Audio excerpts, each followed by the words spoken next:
मेलेमजों नांनानै जों मोनाखै गासिबो मिथिगौ BTC खौहाय जोङो BTR खौहाय जोङो BEC खौहाय जोङो आखायावहाय गनद्राय लानासो नांनानै दावहा नांनानै मोनदों प्रमद बर'खौ आसि थुनानै बुङोबा रायोबा केस होनो हाफिननाय बिहा अधिकार गैया Baloch liberation army guarantees you शुरू किया है वो खत्म करें केवल टेररिस्ट मारने से काम नहीं चलेगा इससे अच्छा मौका नहीं इससे अच्छी लीडरशिप नहीं इससे अच्छे आर्म्ड फोर्सेस नहीं अब जो शुरू किया है वो खत्म करें केवल टेररिस्ट मारने से काम नहीं चलेगा Baloch liberation army guarantees you that CPAC will fail miserably on Baloch land.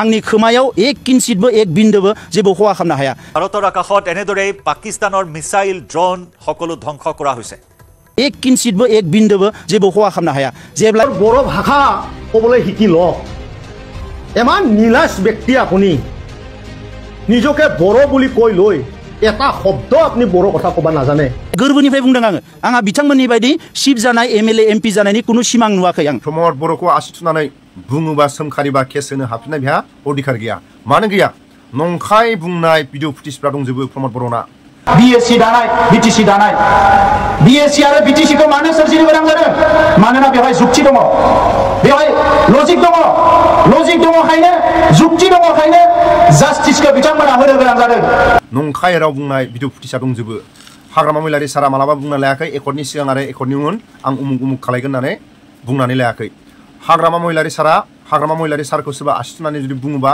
Case होनो हानाय अधिकार दं प्रमद बर' बायदि नंखाय राव बुंनानै माखासे रायजो राजाफोरखौ नंखाय जाय फरायसाफ्रा एग्जाम हैनो गोनाङाव अबेबा साख्रिनि इन्टारभिउ हैनो गोनाङाव लांफादोंमोन प्रमद बर'आ जोंनि साननाया जाफुङोबा मोजां थिखादार जानांगोन मोजां साख्रि लानांगोन बोरो प्रमद बर'नि बुंनाय खोथाफ्रा बोरो बड'लेण्ड बुब्लि पर्टेल निउज चेनेला सोंखारिनाया आरो बिथांनि सायाव गाज्रि फोसावनाया थारैनो जोबोद दुखु गोनां आरो बिथांखौ जोङो दिनै बे निउज चेनेलनि गेजेरजोंनो जों खावलायनो सानो जाहाथे बिथांनि सायाव दा सोलिबाय थानाय गभर्नमेन्ट अर्थात आरो आसाम गभर्नमेन्ट बिथांमोन निउज चेनेलखौ हायोब्ला बिथांमोना एक्सन लानांगौ आरो लोगोसे बिथांमोननि जिखिनि गाज्रि फोसावनाय बेफोरनि सायाव नायबिजिरनांगौ मानो होनना बुङोब्ला जोंनि समाजाव बेफोरबायदि गाज्रि जुदि फोसावबाय थायोब्ला जोंहा समाजा गुबुंले जागोन आरो भिडिअनि फुटेजाव खोनाखाबाय भिडिअनि फुटेजाव दुखुनांथावना खोनाखाबाय हाग्रामा महिलारि सार सांसुमा खुंगुर दावराव देख्रेब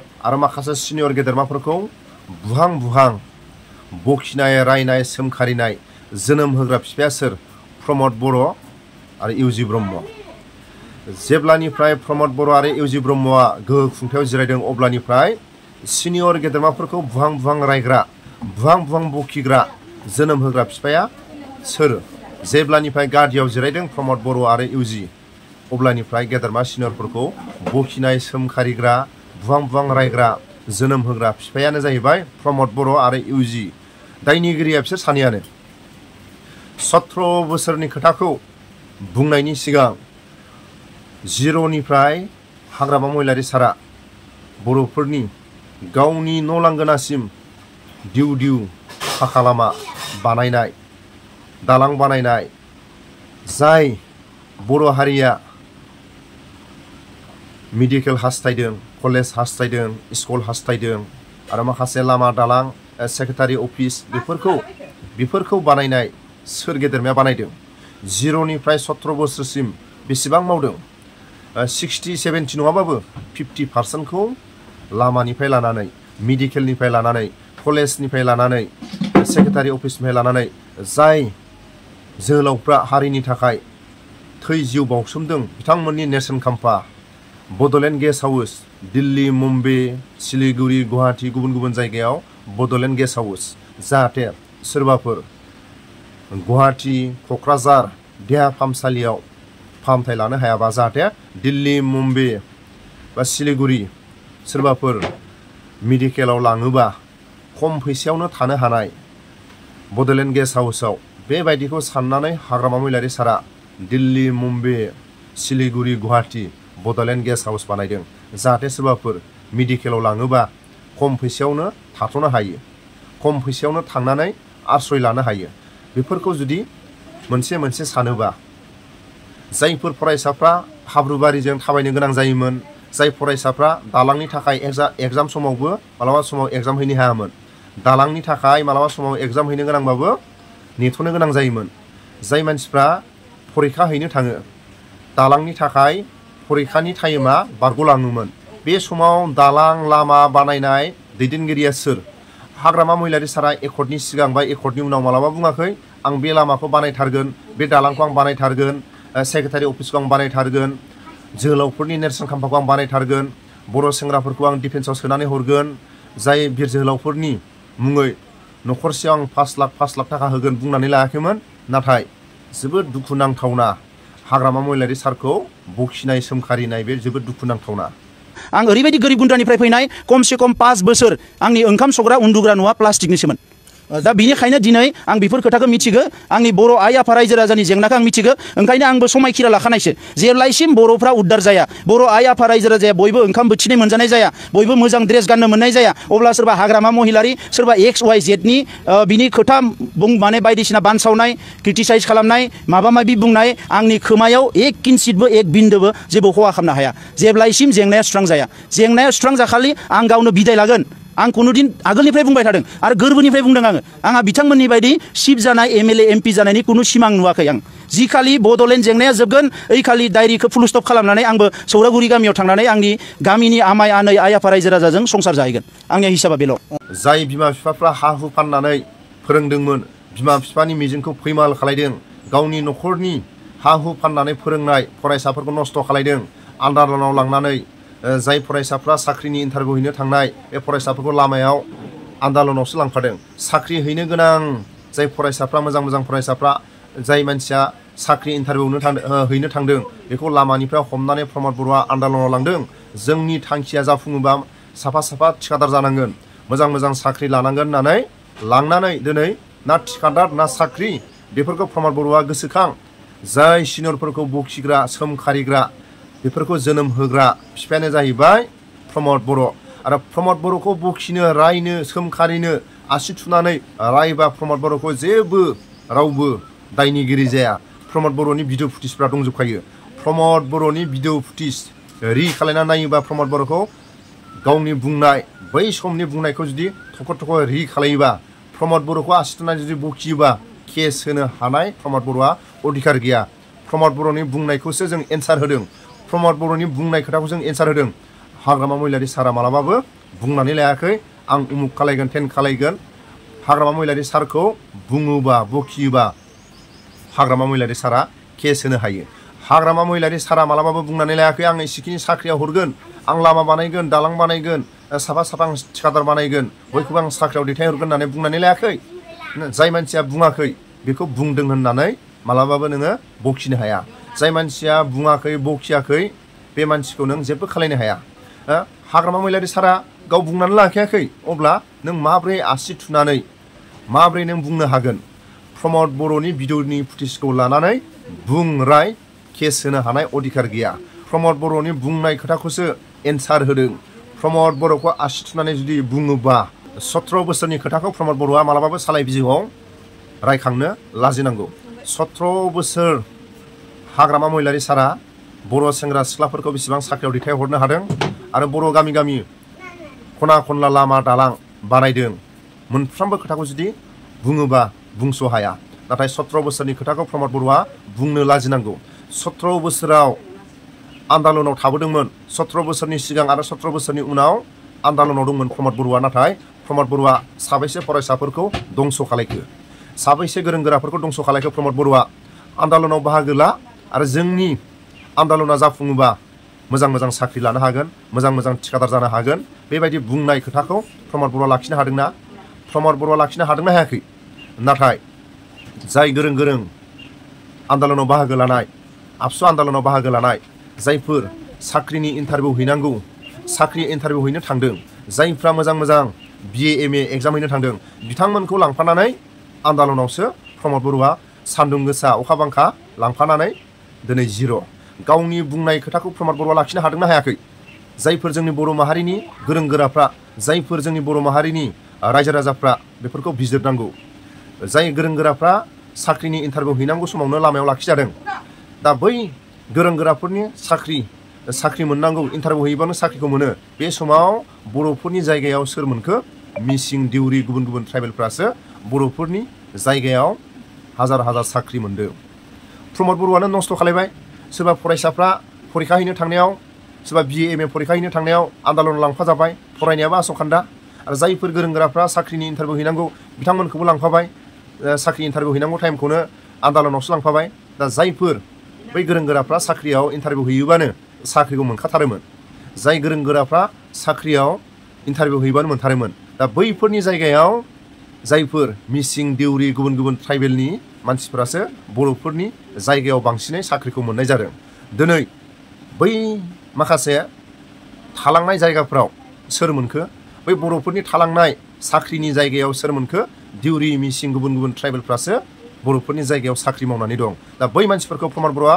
हुरुननो हागोन ना हुरुननो हाया दा प्रमद बर'खौ रायजो राजाफ्रा मोजाङै बिजित एकर्डनि सिगां आरो एकर्डनि उनाव बुंनानै लादोंमोन 17 बोसोरनि आं बाय डाबल खामानि मावगोन 17 बोसोरनि आं बाय डाबल खामानि मावगोन होननानै बुंनानै लादोंमोन दिनैनि समाव हाग्रामा महिलारि सारखौ बुंनो बखिनो अधिकार गैया बुंनो रायनो आसि थुनानै बखिनो अधिकार गैया मानो गैया हाग्रामा महिलारि सारा एकर्डनि सिगां आरो उनाव बुंनानै लायाखै आं लामा बानायगोन दालां बानायगोन उमुक बानायगोन टेन बानायगोन होननानै बुंना लायाखै नाथाय दिल्ली मुम्बाइ सिलिगुरि गुवाहाटी गुबुन गुबुन जायगायाव बड'लेण्ड गेस्ट हाउसखौ बानायनायनि उद्देश्यआनो मा जायफोर थाखा फैसा खम बिथांमोना जाहाथे बे जायगायाव आश्रय लाहैनो हायो जायफोर बेमार लांगोन जायफोर थाखा फैसा खम बिथांमोना थाथ'नो आश्रय मोननाय बायदि बे बड'लेण्ड गेस्ट हाउसखौ बानायदों आरो जायफोर हारिनि थाखाय मुंख्लं जादों बिथांमोननि नेरसोन खाम्फा जायफोर हारिनि थाखाय मुंख्लं जादों बिथांमोननि न'खराव 5 लाख थाखा होग्राया सोरमोन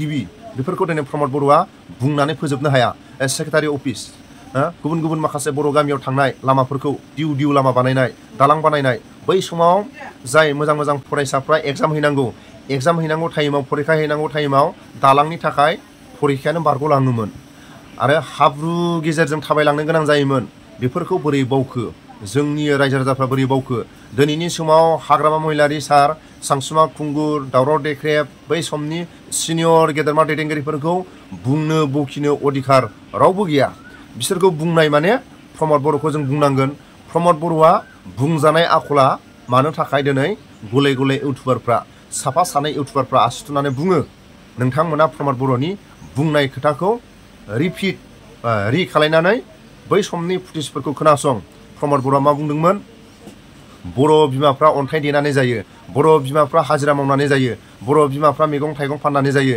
बै बर' बिमाफोरखौ आं बेबायदि अन्थाइ देनानै जुमाय फाननानै गोदाव सोराव हाजिरा थुजिरा मावनानै जानो गोनां आं खालायला एकर्डनि उनाव बेबायदि बुंनानै लादोंमोन प्रमद बर'आ बेफोरखौ थख' थख' जुदि रिपिट खालायोबा दिनै नों आंहा मोजाङै थख' बिजिरनो हायो प्रमद बर'आ एकर्डनि सिगां बुंदोंमोन जाय बिर जोहोलावफ्रा मुंख्लं जादों बिथांमोननि न'खराव सासे साख्रि जायफोर बिर जोहोलावफ्रा बारसोमदों बिथांमोननि नेरसोन खाम्फा समायना रमायना आं बानायना होगोन जाय बर' गामिफ्रा आन्दलनाव बाहागो लादों बिथांमोननि रायजो राजाफ्रा जाहाथे गामिनि रायजो राजाफोरनि जिरायसालि लामा रायजोनि जौगानाय खामानि आरो बयबो जाय फरायसाफ्रा आन्दलनाव बाहागो लादों मोजां फरायसाफ्रा बयबो थिखादार जानांगोन साख्रि बाख्रि लानो हानाय जानांगोन बेबायदि खोथाया बहा थांखो प्रमद बर'आ जाय मोजां फरायसाफोरखौ आन्दलनाव लांनानै नस्थ' खालायदों जिर' खालायदों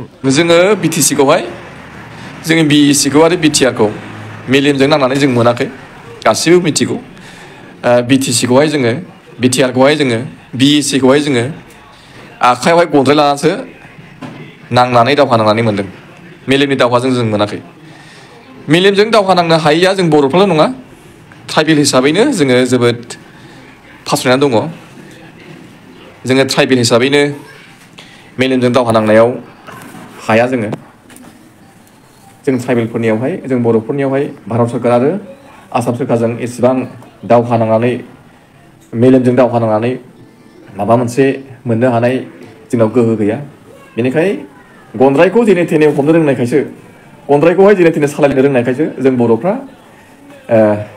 जा मोनबाय बिएसि बिटिसि बिटिआरआ मोजाङै गाज्रि आं दिनै बुंथ'बावला बेखिनिखौ जोङो मोननो हादों एकर्डआ जादों खिन्थु गनजायजों नाङामोनब्ला जों मोननाय नङामोन। बिटिसिनि बारग' डेपुटि चिफ मानगोनां खाम्फा बरगयारि जाय बिथाङानाखि रिसेन्टलि इउपिपिएल राजखान्थि हान्जायावहाय जयेन जाहैबाय, बिथाङा एपिबि राजखान्थि हान्जाखौ जोबोद थोर थोर खुंबिगासिनो दं जाहैदों, गोजांगासिनो दं जाहैदों, गिगासिनो दं जाहैदों आरो फन खालामनो एपिबि राजखान्थि हान्जानि दैदेनगिरि बिथांमोनखौ बुंहरगासिनो दं जाहैदों जे नोंसोरो आंनि समस्तियाव बिजाथि दाहो होननानै। जुदि आं बुङो खाम्फा बरगयारि बिथांखौहाय नोंथाङा आंनि समस्तियाव बिजाथि दाहो होननानै, अब्ला खाम्फा बरगयारि बिथाङा मानिगोन नामा? निस्सय मानिनाय नङा। बेनिखायनो एपिबि राजखान्थि हान्जायाबो मानिनाय नङा। निस्सय खाम्फा बरगयारि बिथांनि समस्तियावहाय बयनिख्रुइबो साबसिन हामसिन बिजाथिखौसो फसंनानै होगोन।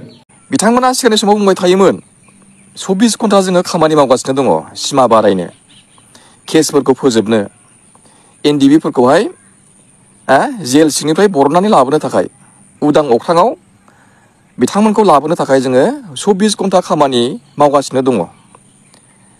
जानाय गैया, लोंनाय गैया, गांहाब उखैहाब जोङो उन्दुनाय गैयालासे 24 घन्टा खामानि मावगासिनो दं होननानै बिथांमोना अरायसम बुंबाय थायोमोन। दा खिन्थु बेबायदि खोथाखौबो बिथांमोना बुंनायखौ जोङो नुनो मोनला, जों खोनाला। एनडिबिफोरनि जायफ्रानाखि केसाव दङ, बिथांमोननि बिमा बिफाया बोरै सोलिदों, मा दुखु दाहानि गेजेरजों बिथांमोना गाव गावनि समखौ, सानफोरखौहाय बारहोहरबाय थादों, बेफोरखौबोथ' जेबो सिन्था खालामासै प्रमद बर' बिथाङा। आफ्टार अल प्रमद बर' बिथाङा रावखौबो जेबो केयार खालामाखैब्लाबो गावखौथ' खमसे खम एसे केयार खालामनानै ला। उदैया देरजोब्बाय, खावलाय आरो गालथाव गासिबो देरजोब्बाय, आथिं आखाइ गासैबो बुग्लाबजोब्बाय। खमसे खमथ' जिम बियाम खालामनानै गावनि देहाखौ, मोदोमखौ एसे जेंग्रेंग्रें खालामनानै ला, जाहाथे बेमार आजारफ्रा साफिनो हाया।